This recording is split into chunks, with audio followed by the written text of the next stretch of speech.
Bonjour à tous.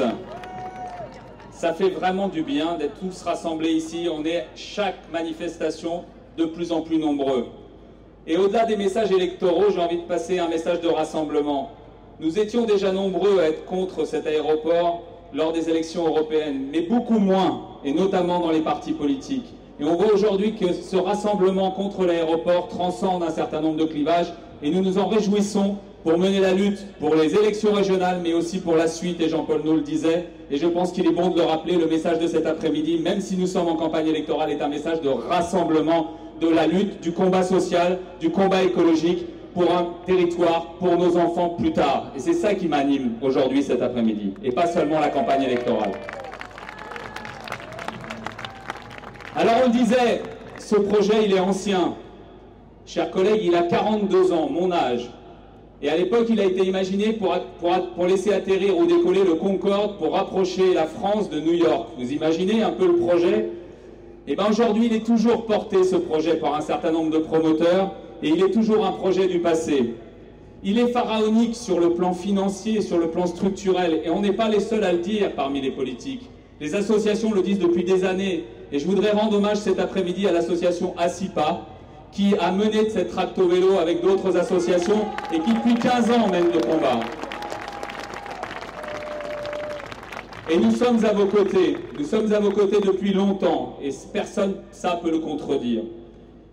Alors, on a dit 2-3 milliards d'euros, peut-être plus avec les dessertes. Financièrement, nous avons d'autres choix à faire en période de crise économique, sociale et environnementale. Des choix pour des lignes ferroviaires à réaménager pour lutter contre les désertifications ferroviaires. Des choix pour de l'éolien offshore sur nos côtes pour diversifier l'industrie navale. C'est 1,5 milliard d'euros un projet d'éolien offshore. Oui pour cet investissement, oui pour rendre plus autonome notre région sur le plan énergétique et ne plus être dépendant dans notre pays et en retard sur toute l'Europe sur le plan énergétique parce que nous avons choisi le tout nucléaire. Oui pour des projets également d'isolation thermique des logements pour les plus démunis qui feront que des logements mieux isolés, c'est à la fois des économies de charge et la lutte contre l'effet de serre. Oui, cet investissement, nous le soutiendrons. Alors, M. Sarkozy, ce matin, rencontrait les agriculteurs et nous disait, et leur disait, un département disparaît tous les 10 ans. Un département, ce qui veut dire que l'urbanisation galopante sur nos terres met à mal le respect de nos terres, mais le respect aussi des populations qui y travaillent et qui y vivent. Alors, M. Sarkozy, en quoi est-ce cohérent de dire ça aux agriculteurs ce matin pour, entre guillemets, les draguer et de continuer à soutenir avec votre gouvernement des projets comme le projet d'aéroport Notre-Dame-des-Landes? Alors cet après-midi, je crois que tous rassemblés, nous pouvons lancer un appel à M. Sarkozy. Vous avez dit ça aux agriculteurs, et bien venez le dire à Notre-Dame-des-Landes, aux 82 exploitations qui sont menacées par ce projet d'aéroport.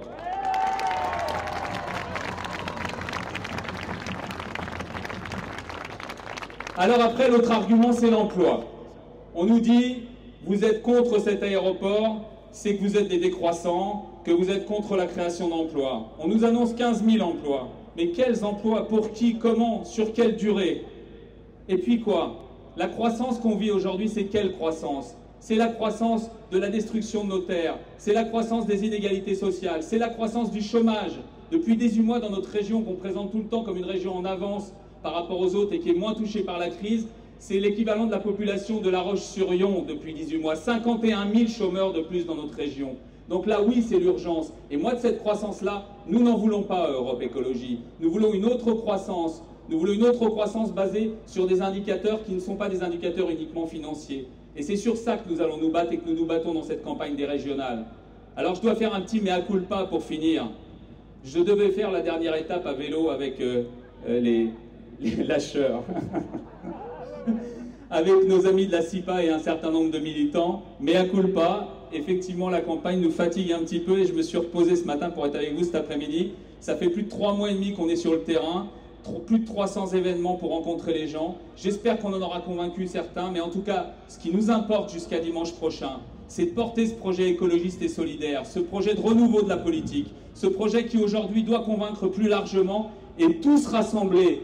Et là, ce n'est pas une question d'étiquetage politique. Tous rassemblés, nous devons gagner dimanche et dire aux citoyens plus vous mettrez de votes vers l'écologie politique, plus demain nous pourrons lutter efficacement et en gagnant contre des projets comme Notre-Dame-des-Landes. Alors rendez-vous à dimanche et bien sûr après.